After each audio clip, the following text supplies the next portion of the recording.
Assalamualaikum warahmatullahi wabarakatuh.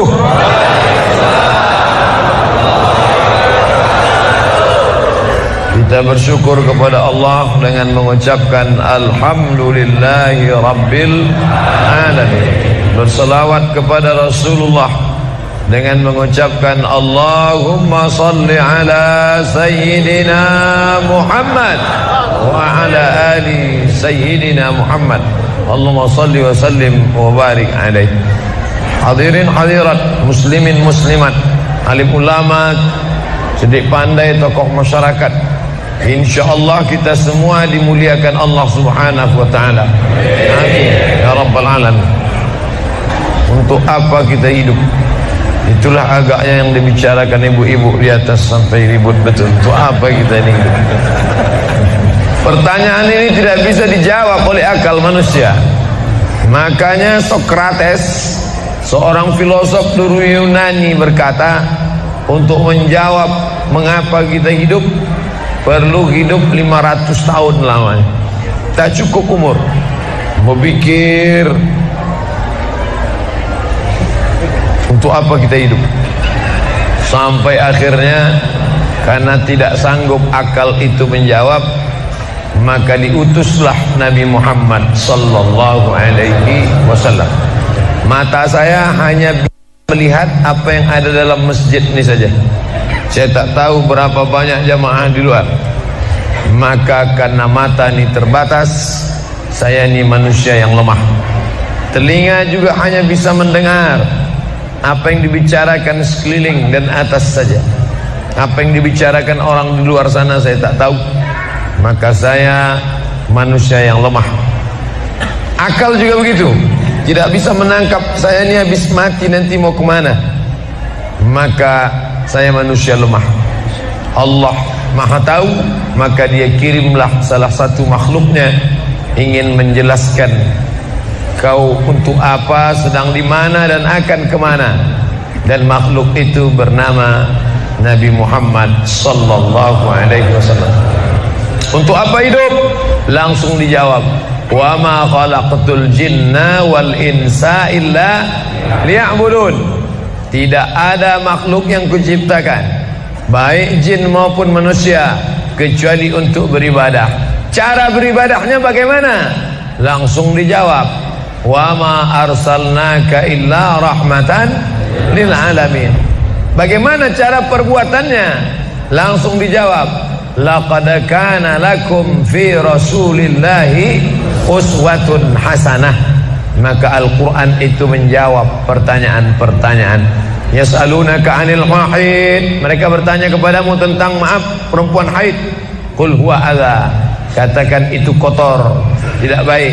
Yas'alunaka 'anil yatama, mereka bertanya kepadamu tentang anak yatim. Yas'alunaka 'anil khamri wal maisir, mereka bertanya kepadamu tentang khamar dan judi. Yas'alunaka madza yunfiqun, mereka bertanya kepadamu apa yang mesti mereka sedekahkan. Yas'alunaka 'anil ruh, mereka bertanya kepadamu tentang ruh. Qulir ruhu min amri rabbi, katakan ruh urusan Allah Subhanahu wa taala. Wa ma utitum minal ilmi illa qalila, tidaklah kamu diberi pengetahuan tentang itu melainkan hanya sedikit saja. Jadi Al-Quran menjawab berbagai pertanyaan yang tak dapat dijawab oleh survei, tak dapat dijawab oleh lembaga penelitian riset.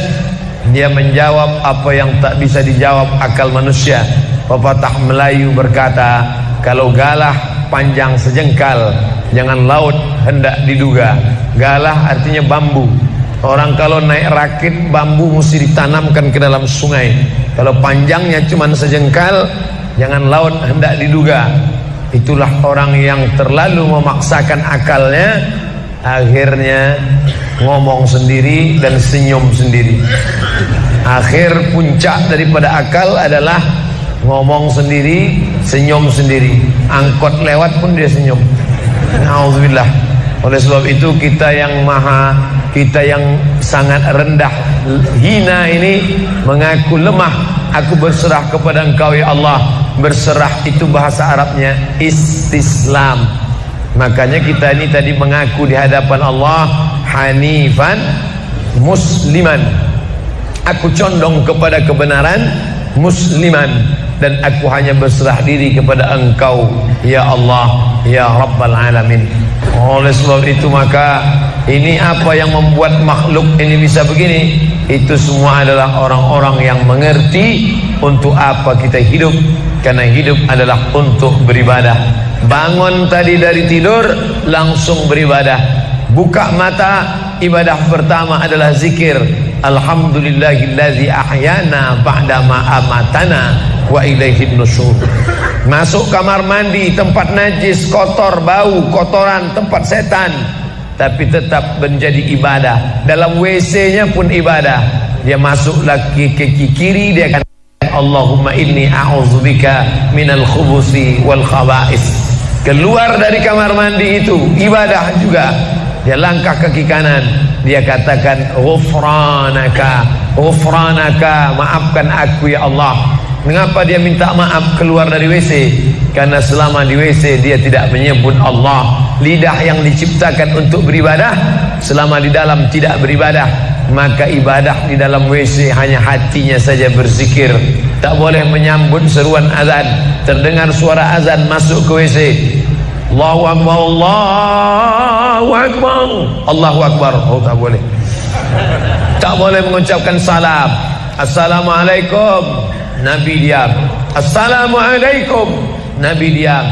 3 kali diucap, Nabi diam. Selesai keluar dari toilet, WC, barulah Nabi menjawab Waalaikumsalam warahmatullah. Karena tidak boleh menyebut nama Allah, maka minta ampun keluar dari WC. Karena lidah yang semestinya dipakai untuk menyebutmu ya Allah, berzikir mengingatmu ya Allah, tadi tak kupakai selama beberapa menit di dalam. Maka dia katakan ghufranaka.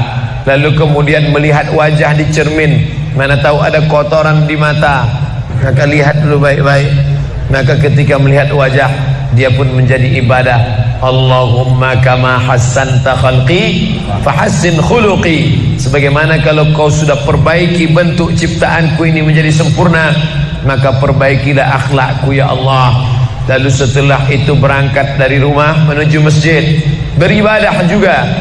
Bismillahi tawakkaltu ala Allah, la haula wala quwata illa billah. Setiap langkah kaki ke masjid ini bernilai 1 langkah menghapus dosa. Langkah kedua mengangkat derajat. Langkah ketiga menghapus dosa. Langkah keempat mengangkat derajat. Tidak tanggung-tanggung, derajatnya diangkat Allah. Siapa yang duluan datang langsung dapat di depan. Tapi ada orang terlambat tetap tinggi juga derajatnya. Mana dia? Ini yang di atas. Siapa bilang perempuan direndahkan, dihinakan? Perempuan dimuliakan. Perempuan dimuliakan. Bapak Ibu yang dimuliakan Allah, masuk ke dalam masjid, langkah kaki kanan, Allahumma inni as'aluka min fadlik. Itu doa nanti keluar. Tapi ketika akan masuk, apa doanya? Allahumma ya Allah, iftahli, bukakan untukku abwaaba rahmatik, pintu rahmatmu. Bernilai ibadah. Duduk berzikir, jangan ngobrol, jangan cerita. Foto Pak Ustaz, sikit-sikit boleh. Lalu kemudian selama itu tertulis tadi di atas. Itulah hebatnya masuk ke Masjid Al-Qalam, tidak hanya mendengar ceramah, dapat pengajian. Ketika saya masuk tadi, dengar suara azan, ada tulisan hadis riwayat Al-Bukhari. Siapa yang mendengar seruan azan lalu menyambut seperti bunyi yang diucapkan muazzin, kecuali pada hayya 'alas shalah, hayya 'alal falah, dia baca la haula wala quwata illa billah, ditutup dengan doa wasilah. Allahumma rabb hadhihi ad-da'wati tammah salatil qa'imah, dimintakan untuk Nabi Muhammad, ati sayyidana Muhammadanil wasilah wal fadilah wasyarafa wad darajatal aliyatar rafi'ah. Yang kelima, wa ba'athullahumma maqaman mahmuda alladzi wa'adtah innaka la tukhliful mi'ad. Maka kata Nabi, halat lahu syafaati yaumal qiyamah, layaklah dia mendapat syafaatku hari kiamat. Makanya selama duduk di depan tadi, tak ada satupun yang ngobrol, semuanya menyambut seruan azan. Allahu Akbar, Allahu Akbar, Allahu Akbar, Allahu Akbar. Ada kawan sebelah ngajak ngobrol, gimana bro program mancing kita? Allahu Akbar, Allahu Akbar. Cerita tak tentu arah. Ini kita sedang beribadah kepada Allah Subhanahu wa ta'ala. Lalu kemudian selesai azan, salat sunat. Sekarang orang di kota ngaji, di kampung tidak ngaji. Zaman dulu di kampung ngaji, di kota tidak ngaji. Sekarang dunia sudah mau kiamat. Di kampung orang ngaji, di kampung orang tidak ngaji. Kenapa? Parabola masuk desa. Oleh sebab itu maka kalau di kampung itu tidak ada pengajian, mereka tidak tahu bahwa qabliyah subuh diganti setelah subuh. Nanti pas mau bulan puasa pulang kampung, jangan qabliyah subuh setelah subuh. Karena nanti begitu mereka lihat, loh apa tuh? Ikut aliran sesat. Dia tidak tahu bahwa sholat qabliyah subuh itu jangan sampai tinggal. Andai tertinggal, tetap dilaksanakan setelah sholat subuh. Ayatnya diatur. Ayat pertama, qul ya ayyuhal kafirun.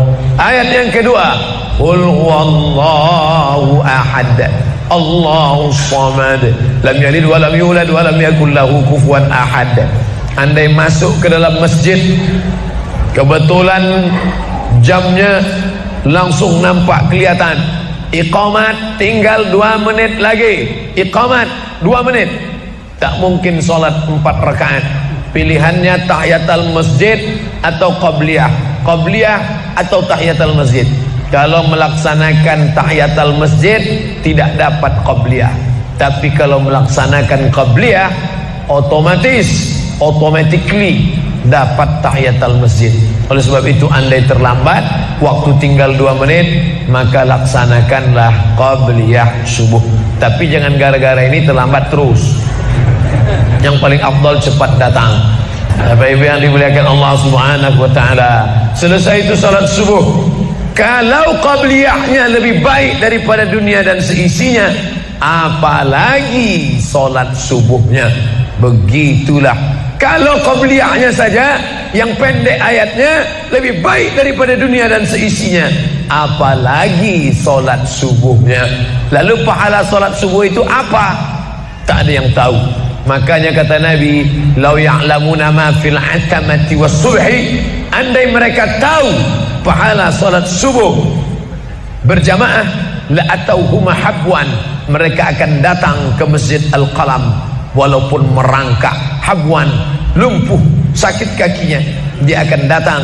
Kursi roda tak ada, yang mendorong tak ada, datang dia ke masjid ini walaupun merangkak. Kenapa mereka tidak datang? Karena mereka tidak tahu. Kenapa mereka tidak tahu? Karena mereka memang tidak cari tahu dan tak mau tahu. Dan sampai masanya mereka nanti akan menyesal saat melihat orang-orang mendapatkan balasan. Muttaqiina fiha 'alal araik, mereka duduk di atas kursi-kursi istana surga, tersenyum melihat orang-orang yang dulu tak peduli pada solat subuh. Mudah-mudahan kita semua istiqamah insyaallah. Jadi Ustaz, kalau hidup ini cuma untuk ibadah, solat, masjid, baca Quran, zikir, gimana kami mau mencari nafkah? Gimana kami mau buka ruko? Gimana kami mau bisnis? Gimana kami mau tanam kelapa sawit? Gimana kami mau proyek batubara? Gimana kami mau ternak ikan? Ini mesti dipahami bahwa ibadah itu dibagi 2. Satu namanya ibadah mahdah, pure, original, murni, tidak bercampur dengan apa-apa. Yang satu lagi tidak ibadah tapi bernilai ibadah. Nah, ini mesti dipahami. Bapak yang masuk kantor dari jam 8 pagi sampai jam 4 sore itu ibadah. Karena kalau itu tidak ibadah, habislah waktu kita. Makanya yang bekerja niatkan ibadah. Sehingga kalau istrinya nanya, "Mas kok lama pulang?" Ibadah nih mah. Tapi jangan gara-gara ini di kantor itu ibadah, lalu ketika azan di masjid kantor berkumandang, hayya 'alas shalah, dia terus ngetik, mas ayo ke masjid. Enggak, ini pun juga ibadah. Kau ibadah aja ke sana, aku ibadah di sini. Itu juga nggak benar, karena ibadah itu dibagi dua. Satu yang murni, pure, tidak bercampur dengan apapun, namanya ibadah mahdhah, salat, baca Quran, zikir, iktikaf. Tapi ada satu lagi tidak ibadah, tapi kalau diniatkan dia bernilai ibadah. Termasuk ibu-ibu yang hamil 9 bulan 10 hari, itu ibadah. Kalaulah 9 bulan 10 hari itu tidak ibadah, betapa tidak adilnya Allah. Masa kita yang duduk-duduk di masjid dapat pahala ibadah, dia yang nguntahnya, yang ngidapnya tak dapat ibadah. Tadi malam begitu sampai di airport langsung SMS masuk, Ustadz keluar dari pintu berapa? Ini ada perempuan ngidap mau ketemu. Saya keluar dari pintu 4, kami sudah standby di pintu 4. Lantai berapa? Lantai paling atas. Oke, sampai di sana lihat perempuan tidak pakai jilbab, pakai celana jeans. Saya udah mau marah. Ini kenapa? Mohon maaf Pak Ustaz, non muslim. Astagfirullah. Rupanya non muslim hamil ngidam mau jumpa Ustaz Somad. Mudah-mudahan anaknya jadi anak soleh. Ya, Allahu Akbar. Bernilai ibadah. Lalu yang dapat pahala dari itu siapa? Dari mana ibu-ibu hamil muda itu tahu saya, kenal saya di mana? Padahal dia dari Jawa, saya dari Sumatera. Ternyata ada orang beribadah yang tidak kita sangka ibadah. Tidak ada rukun, tidak ada syarat, tidak ada wajib, tidak ada sunat, tidak ada makruh, tidak ada mubah. Apa ibadahnya? Ya ini, merekam ceramah ini. Merekam ceramah ini ibadah. Memoto itu ibadah. Bayangkan resiko tukang foto. Saya sampai sekarang tukang foto itu resikonya nanti setelah tua matanya gini.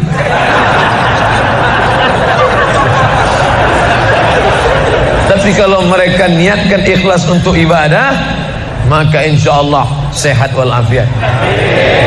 Ini sampai sekarang yang banyak moto-moto ustaz itu mana ada matanya tetap aja sehat. Kenapa? Karena diniatkannya untuk ibadah. Hidup ini kalau berniat ibadah tidak ada capeknya, tidak ada lelahnya.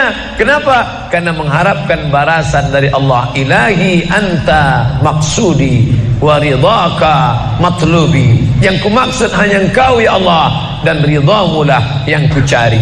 Suatu ketika saya sampai di sebuah kabupaten kota. Saya tanya ke Pak Bupati, Pak, ya, kenapa Bapak buat pengajian untuk PNS hari Kamis pagi? Pagi Kamis buat pengajian tabligh akbar. Apa manfaatnya menurut Bapak sebagai pimpinan daerah? Ternyata Ustadz Somad, kami sudah coba formula macam-macam untuk PNS ini. Pertama kami undang motivator dari Jakarta. Akhirnya di gedung hotel dengan biaya mahal. Lalu kemudian dengan infocus, suara menggelegar, semangat, semangat, semangat. Keluar dari situ lesu. Motivatornya pulang, pegawai letoy. Akhirnya kami buat undang tentara dengan bapak polisi, baris berbaris, siap, siap. Pak polisi pulang, nggak siap lagi. Ternyata yang disentuh paling mantap bukan fisiknya, bukan matanya, bukan pakai infokus, bukan pakai suara menggelegar, tapi yang disentuh adalah hati. Dan satu yang bisa menyentuh hati itu adalah agama. Itulah makanya ibu bapak coba nanti kalau mau buat praktek, buat satu kota, buat satu lagi kota, ada 2 kota. Kota ini buat voucher namanya sumbangan. Kota ini buat juga voucher tulisannya sodakoh. Lihat mana yang paling banyak diambil umat Islam, sumbangan apa sodakoh? Sodakoh, padahal nilainya sama. Sumbangan 100.000, sodakoh 100.000. Bapak ibu silakan ambil untuk anak yatim fakir miskin kita. Pasti voucher yang paling banyak diambil adalah sodakoh. Kenapa? Karena mereka menganggap sumbangan tak ada pahalanya, karena bukan bahasa Arab. Apa dia? Sumbangan. Enggak ada dalam Quran. Ya ayyuhalladzina amanu, sumbangan. Yang ada adalah sodakoh. Innamas sadaqatu lil fuqara wal masakin wal amilina 'alaiha wal mu'allafati qulubuhum wa fir riqab wal gharimin wa fi sabilillah wa ibnis sabil. Itulah mengapa yang disentuh itu bukan nalar otaknya, tapi yang disentuh itu adalah hatinya. Ala fil jasadi mudghah. Ketahuilah dalam jasad itu ada segumpal. idza salahat salahal jasadu kulluh. Kalau yang segumpal itu baik, maka yang lain ikut menjadi baik. Wa idza fasadat fasadal jasadu kulluh. Kalau yang segumpal itu rusak, jahat, kotor, hitam, gelap, maka yang lain ikut menjadi rusak. Ala wahyal qalb, hati. Jagalah hati. Itu yang selalu dipesankan Ustaz kita Agim, jagalah hati. Dan kau seterusnya. Bapak Ibu yang dimuliakan Allah, salah satu yang merusak manusia sekuler, membagi dua. Di masjid ibadah, di kantor tidak ibadah, fatal. Di masjid dianggap ibadah. Jangan heran kalau ada orang di masjid khusyuk, takut nengok ke atas, melihat hanya tempat sujud saja. Allahu Akbar, tidak mau lihat ke atas. Kenapa? Dia khusyuk. Tapi di kantor dia lebih setan daripada setan. Kenapa? Berasal dari pemahaman yang salah, karena dia sudah bagi dua. Di masjid ibadah, di kantor tidak ibadah. Bahkan yang lebih fatal, yang kotor-kotor di kantor bisa dibersihkan di masjid. Kotor, akhirnya untuk membersihkannya pergi dia ke masjid. Laundry yang paling besar Masjidil Haram. Sampai di sana nangis di pintu Ka'bah, ya Allah, dah selesai bersih. Enak aja. Bukan begitu ajaran Islam. Labbaik Allahumma labbaik, labbaik Allahumma labbaik. Apa kata malaikat? La labbaik wala sa'daik. Kau tidak dapat panggilan, kau tak dapat kebahagiaan, kau tak dapat haji mabrur, kau tak dapat surga. Zaduka haram, karena kau berangkat dengan uang haram. Oleh sebab itu pemahaman Islam mesti utuh. Semua adalah ibadah. Kalaulah gerak tidak ibadah, betapa menyakitkannya bapak-bapak polisi di jalan raya kena panas terik, padahal dia tidak ada penutup kepala di atas, berkeringat berpeluh, mereka tetap merasakan itu sebagai ibadah. Tentara yang membela negara, angkatan laut di perbatasan sana, datang kapal-kapal perompak dari Thailand ingin mengambil ikan kita, tenggelamkan. Itu kalau tidak nilai ibadah, dia takut. Jangan-jangan sebelum kita tenggelamkan, kita duluan ditembaknya tenggelam. Maka itu mesti ada nilai ibadah di dalamnya. Itulah yang membangkitkan semangat jihad. Jamaah bertanya, Ustadz kemarin dari Jambi, terus kemudian terbang ke Miri, besok baru pulang ke Pekanbaru. Apa Ustadz? Saya lihat Ustadz dari tadi mengantuk saja. Iyalah, sampai tadi malam ke hotel jam 12, baru tidur jam 1 karena ada yang mau ditulis. Jam 3.30 sudah bangun ceramah. Tapi begitu berjumpa dengan jamaah orang ramai, bangkit semangat. Habis ceramah ini tanya jawab, semangat lagi. Habis itu baru lesu. Dan tidurnya itu pun ibadah. Bayangkan tidurnya itu ibadah. Itulah mengapa banyak orang pengajian sambil Ustadz menyindir ya? Tidak. Saya termasuk Ustadz yang tidak pandai menyindir. Saya termasuk Ustadz kalau dipesan request untuk menyindir, saya tidak pandai. Kenapa? Karena saya pernah menyindir orang. Ustadz, tolong Ustadz sindirkan, ini ada jamaah yang sudah sedekah tapi mengambil uangnya kembali. Siapa yang bersedekah mengambil uangnya kembali? Kal kalbil ladzi ya'udu ila qaihi, sama seperti anjing yang menjilat muntahnya kembali. Selesai pengajian, mohon maaf Pak Ustadz, yang disindir nggak datang. Sebab itu tak ada gunanya sindir menyindir. Kalau mau to the point, mana orangnya face to face, langsung saja tembak, 12 pas, gol.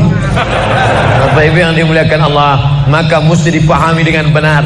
Di Masjidil Haram ibadah, di rumah pun kau ibadah. Istri yang dari mulai pagi memasakkan suami, dibantu oleh pembantu membuatkan minuman, membesarkan anak, menyusukan anak 2 tahun lamanya, melahirkan, meregang nyawa ibu melahirkan anak, ibadah.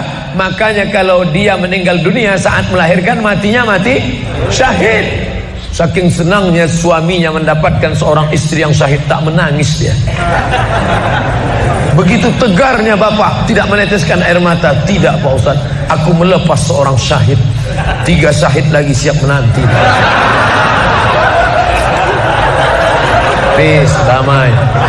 Biasanya ibu-ibu kalau bawa cerita ini, kalau gini pulang aja lah kita kan. Nah, bercanda, serius sekali. Nah, tapi yang saya katakan tadi itu semuanya ibadah badan. Melangkah dari rumah, ibadah badan. Membukakan mata, ibadah badan. Mendengar ceramah, ibadah badan. Membaca Quran, ibadah badan. Berzikir, likulli sulama minkum sadaqah. Setiap tulang-tulang sendi ada sedekahnya. Subhanallah, subhanallah, subhanallah, subhanallah, subhanallah, subhanallah. Itu ibadah badan. Tapi ada bukan ibadah badan. Apa dia? Itulah yang 7 macam. Zakat, wakaf, infak, sedekah, wasiat, hibah, ghanimah. Itu ibadah harta. Mana yang lebih banyak? Ibadah harta apa ibadah badan? Ibadah badan. Kalau ibadah harta tak banyak. Zakat, wakaf, infak, sedekah, wasiat, hibah, ghanimah, rampasan perang.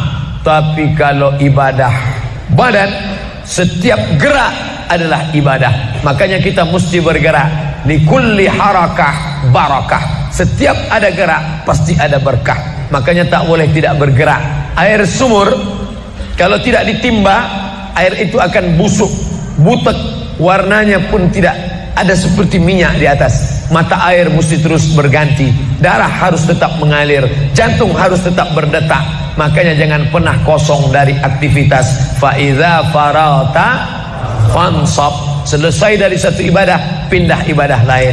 Selesai ibadah tegak, pindah ibadah ruku. Habis ibadah ruku, pindah ibadah tegak. Habis ibadah tegak, pindah ibadah sujud. Habis ibadah sujud, pindah antara 2 sujud. Selesai sudah salat, lalu kemudian puasa. Selesai puasa, lalu kemudian berzakat. Selesai zakat, lalu kemudian mengitari Ka'bah. Subhanallah walhamdulillah wa la ilaha illallah wallahu akbar. Selesai itu melontar jumrah. Selesai itu menggunting rambut. Selesai itu berzikir.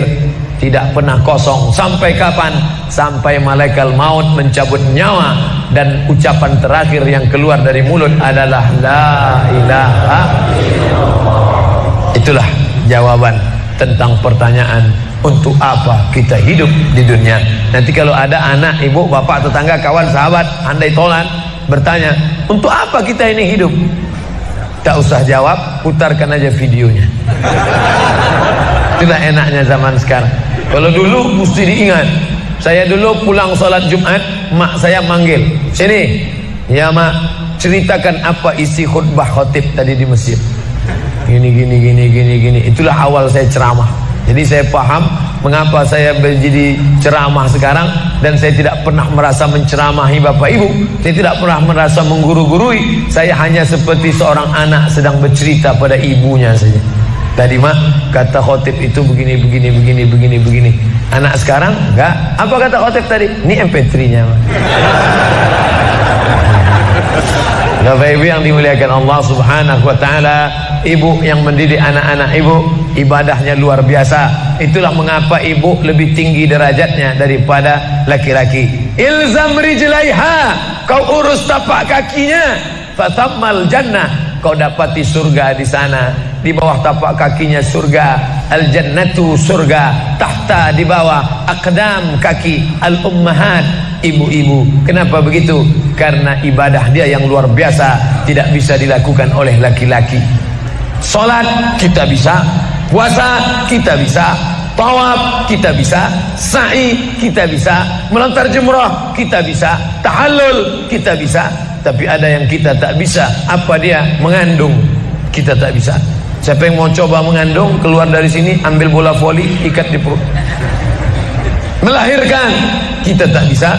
Siapa yang ingin coba melahirkan, keluar dari sini, telanlah jeruk bulat-bulat. Habis itu keluarkan bulat-bulat. Menyusukan, kita tak bisa. Dan itu ibadah. Tapi bukan ibadah mahdhah. Dia tidak selevel dengan sholat, zakat, puasa, haji. Tapi ibadah ini berkualitas. Ibadah badan sudah, ibadah harta sudah. Ada ibadah yang terakhir, yang ketiga. Kalau ibadah badan berkeringat, lelah, capek. Ibadah harta duit habis. Tapi ada ibadah satu lagi tak nampak di mata. Apa dia? Ibadah hati. Itulah dia ikhlas. Orang yang ikhlas tak tampak. Ikhlas, ridha, qanaah, tawakal, zikir, muhasabah, muraqabah, tazkiyatun nafs, mensucikan hati dari penyakit hati, riya, sum'ah, takbur, sombong, hasad, busuk hati. Itu ibadah.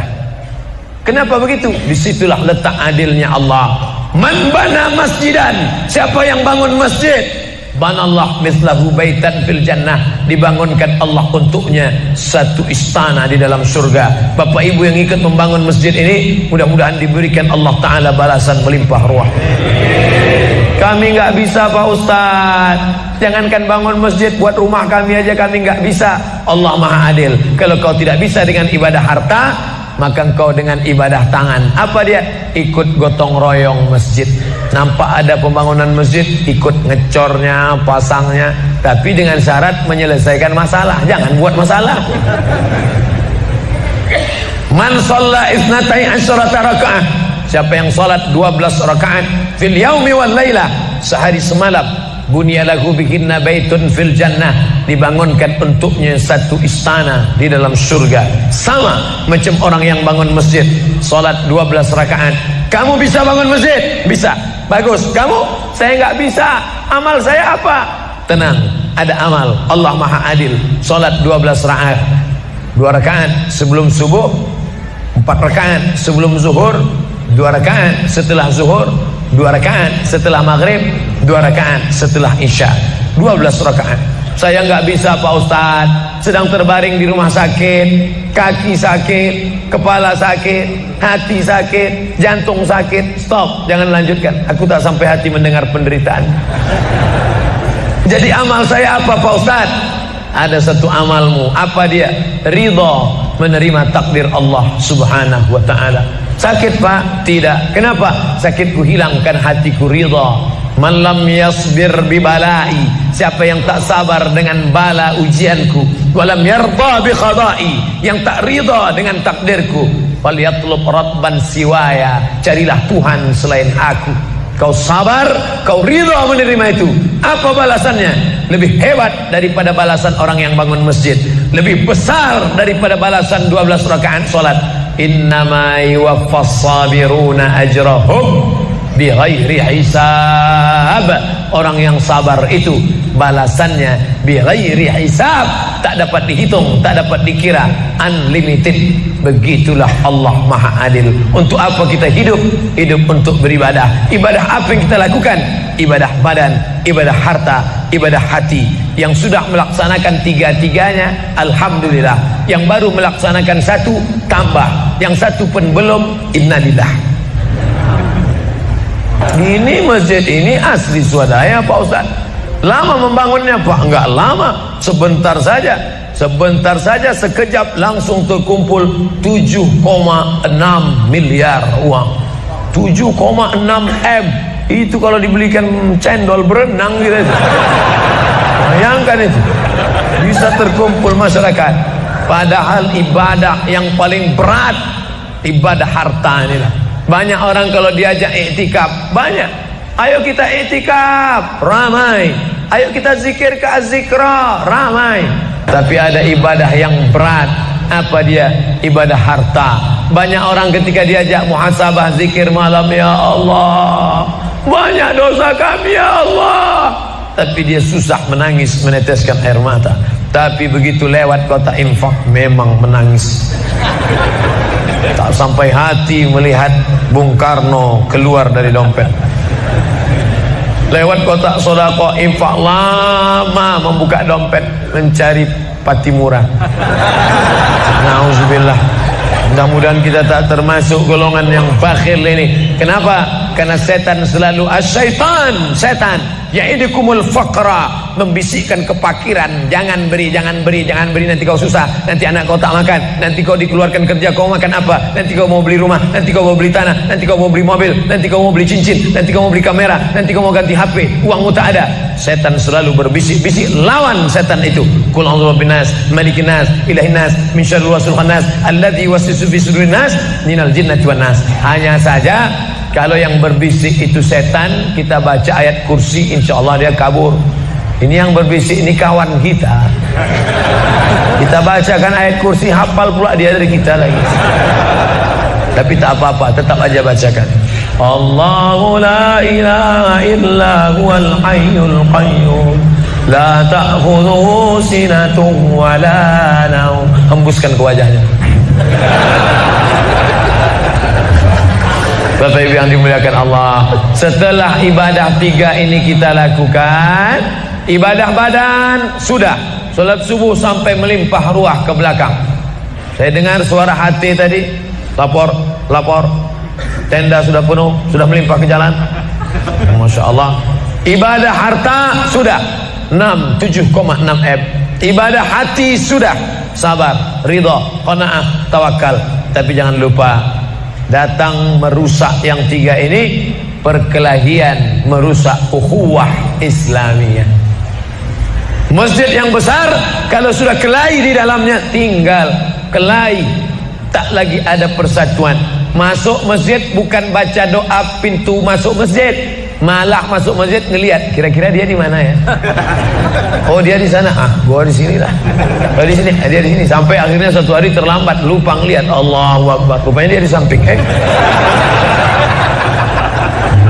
Jangan kelahi. Wa'tasimu bihablillah, berpegang teguhlah dengan tali Allah. Tali Allah itu apa? Al-Quran dan Sunnah. Apalagi ulama, gak ngerti Quran, gak ngerti Sunnah, tanya ulama. Al-ulama warasatul anbiya. Wa'tasimu bihablillah, berpegang teguh dengan tali Allah. Wala tafarraqu, jangan berpecah belah. Coba lihat bunyi ayatnya. Andai ayat itu sampai bihablillah titik sudah cukup. Berpegang teguhlah dengan cara tali Allah, cukup. Mengapa ujungnya tetap ditutup wala tafarraqu, jangan berpecah belah? Karena banyak orang yang sudah baca Quran, sudah sholat, sudah puasa sunat, tapi hatinya pecah bercabang. Galah patah boleh disambung, kaca retak boleh direkat, hati rusak kemana obat akan dicari. Oleh sebab itu kalau ada fitnah-fitnah, tabayun, klarifikasi, jangan su'uzan, ijtanibu katsiran minaz-zan. Kepengurusan masyarakat jamaah sayang kebersamaan rusak gara-gara apa? Gara-gara nila setitik rusak susu sebelanga, gara-gara api di dalam sekam, ada kulit padi bertimbun, di dalamnya itu ada setitik api, tiba-tiba api menyala, akhirnya semua menjadi abu, dan abu dihembus angin, tak berkesan sama sekali. Hilang 3 ibadah. Ibadah badan hilang, ibadah harta hilang, ibadah hati hilang. Gara-gara apa? Berkelahi. Ingat, setan tak pernah berhenti. Inna syaitan, setan ya'isa an ya'budahul musallun. Setan kalau sudah melihat orang sholat, dia tidak lagi goda mereka untuk menyembah, sembahlah aku, sembahlah aku, sembahlah aku, sembahlah aku. Tidak. Tapi apa yang dia lakukan?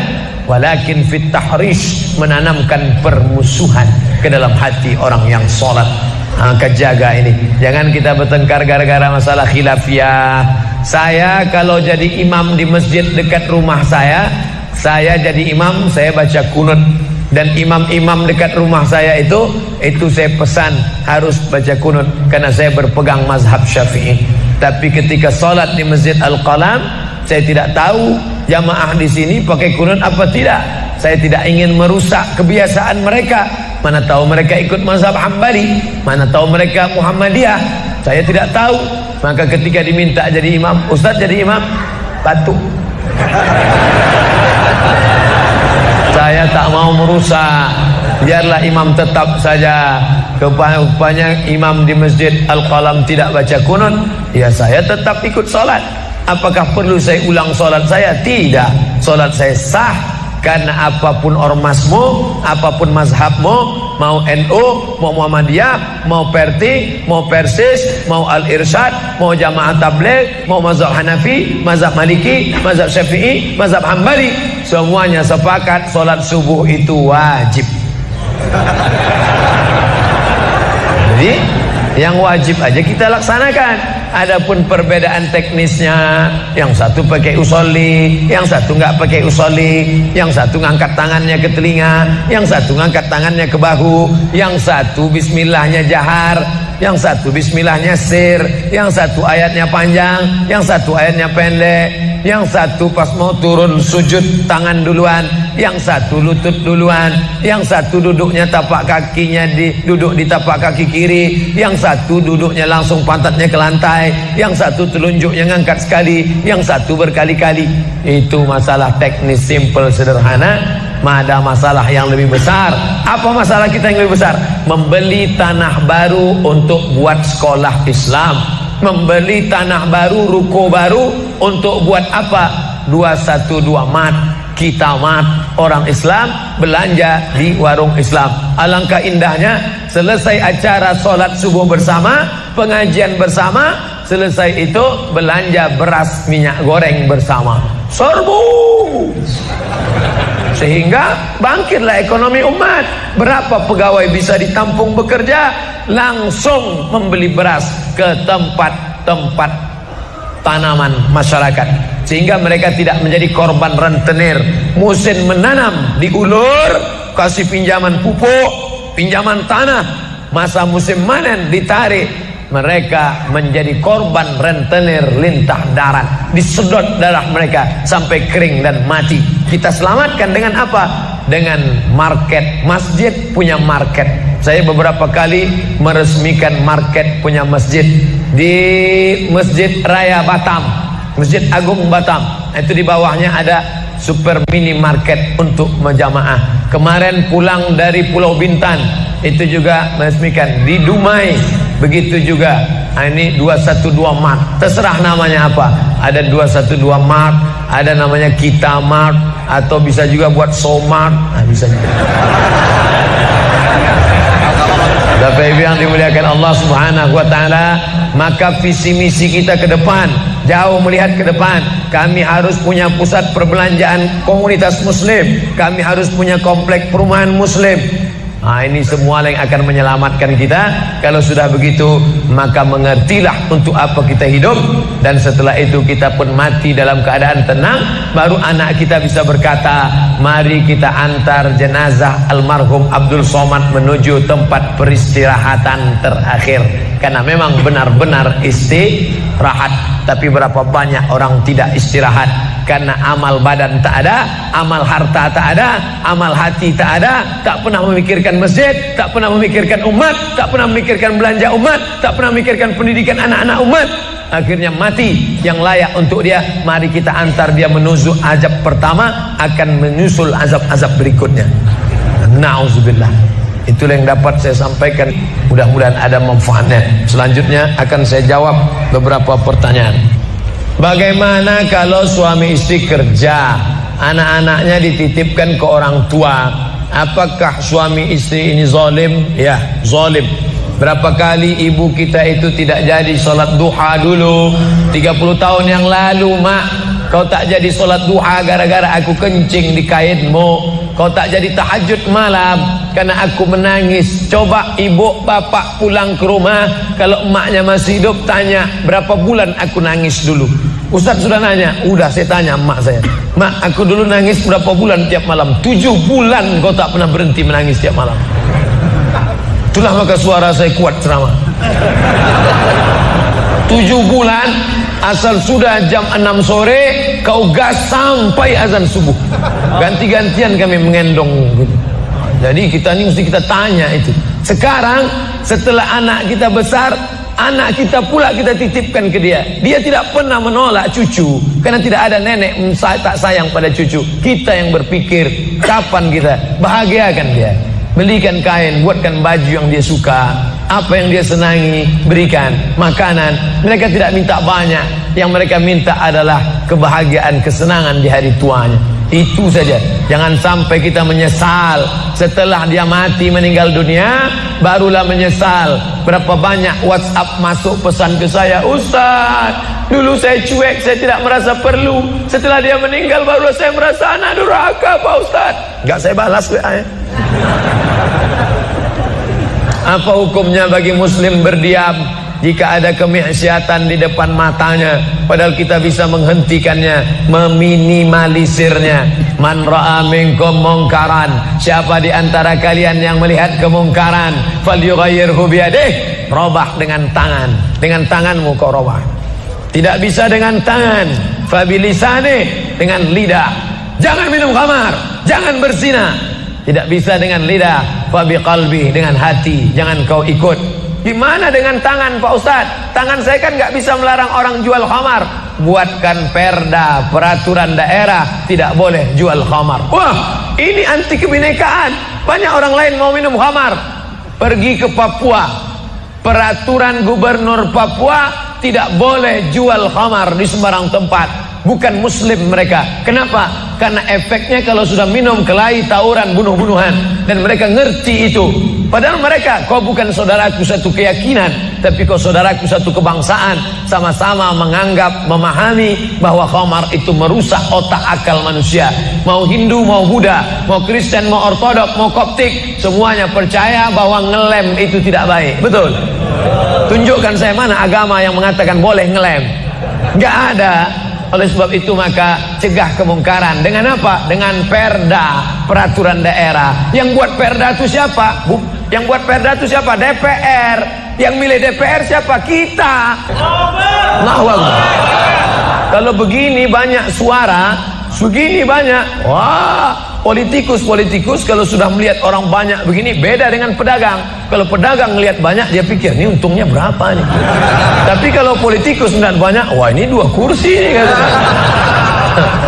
Oleh sebab itu ramaikan masjid, semangat sholat subuh berjamaah. Allahu Akbar.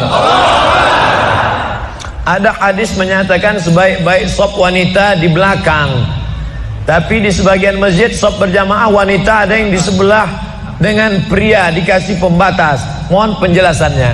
Kenapa perempuan lebih baik di belakang? Karena tidak ada satir. Satir itu kain penutup hijab. Makanya perempuan lebih baik di belakang. Karena di antara perempuan dan laki-laki itu ada anak kecil, dipasang sop di belakang. Maka perempuan yang di belakang itu paling baik karena dia tidak melihat laki-laki. Laki-laki paling baik di depan karena dia tidak melihat perempuan. Sedangkan kalau ada temboknya, ada dindingnya, ada kainnya, bisa dibuat di samping Masjid Istiqlal, itu dibuat di samping kiri atau di atas. Masjid Hasan II di Casablanca, Maroko, itu dibuat di atas. Jadi yang menjadi ilat sebab hukum dalam hadis itu bukan depan belakangnya, tapi dinding pembatasnya. Maka ada pembatas. Masjid ini sudah baik, bisa dibuat di atas, bisa dibuat di samping, dan kalau jamaah tidak banyak, dibuat di belakang, dibuat dengan tirai. Tirainya penutup sampai ke kepala. Karena ada juga tirai saya lihat hanya sampai ke pinggang. Itu nggak ada gunanya. Karena orang tetap bisa melihat. Ini masalah melihat.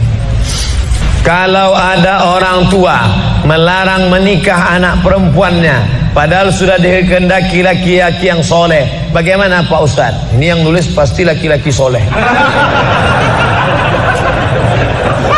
Idza ja'akum man tardawna dinahu, kalau datang ke rumah kamu laki-laki, agamanya baik, akhlaknya baik, fazawwijuhu, nikahkan dia. Kalau tidak kamu nikahkan, takun fitnatun fil ardi, akan terjadi fitnah yang besar, wa fasadun arid, kerusakan yang sangat luas. Apa dia? Kalau nikah mahal, maka zina murah. Nauzubillah. Datang anak soleh ke rumahmu, menikah, ingin nikahi anakmu, tapi hadis ini ditujukan kepada para wali. Wali itu 6: ayah, kakek, abang, adik, abang ayah, kakak ayah, adik ayah. Mereka lah yang berkuasa. Ini kenapa bisa perempuan? Perempuan tidak mengambil keputusan. Laki-laki meminta pendapat perempuan. Mama, gimana kalau anak kita ini dipinang si Anu, kita terima ya? Jangan. Aku tidak mau. Dia cuma pakai CB 100. Oleh sebab itu kau pandang dunia. Kalau kau pandang dunia, akhirat belum tentu dapat. Tapi kalau kau pandang akhirat, maka dunia akan bersimpuh di bawah tapak kakimu. Berapa banyak dulu laki-laki menikah susah, Ustadz Somad, kami dulu pertama menikah susah, makan sekali sehari, tempatnya pun tak ada. Ketika kami itu numpang, kalau kami bertamu ke rumah orang, orang tidak buka pintu karena dianggapnya kami akan minjam beras. Tapi hari ini luar biasa, punya hotel, perusahaan, karir, megah, mewah. Yang dulu sepele, jangan pernah menyepelekan orang, karena yang memberikan rezeki Allah. Innama amruhu idza arada syai'an ayaqula lahu kun. Ayah ibu saya sudah meninggal. Allahumma ighfir laha warhamha wa'afiha wa'fu anha. Amalan apa yang sebaiknya saya lakukan agar tetap berhati kepada ibu, berbakti pada ibu saya? Ibu saya semoga masuk surga. Amin. Yang pertama doa. Apa doanya?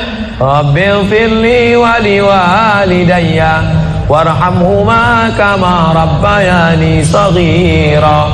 Allahumma ighfir laha warhamha wa'afiha wa'fu anha.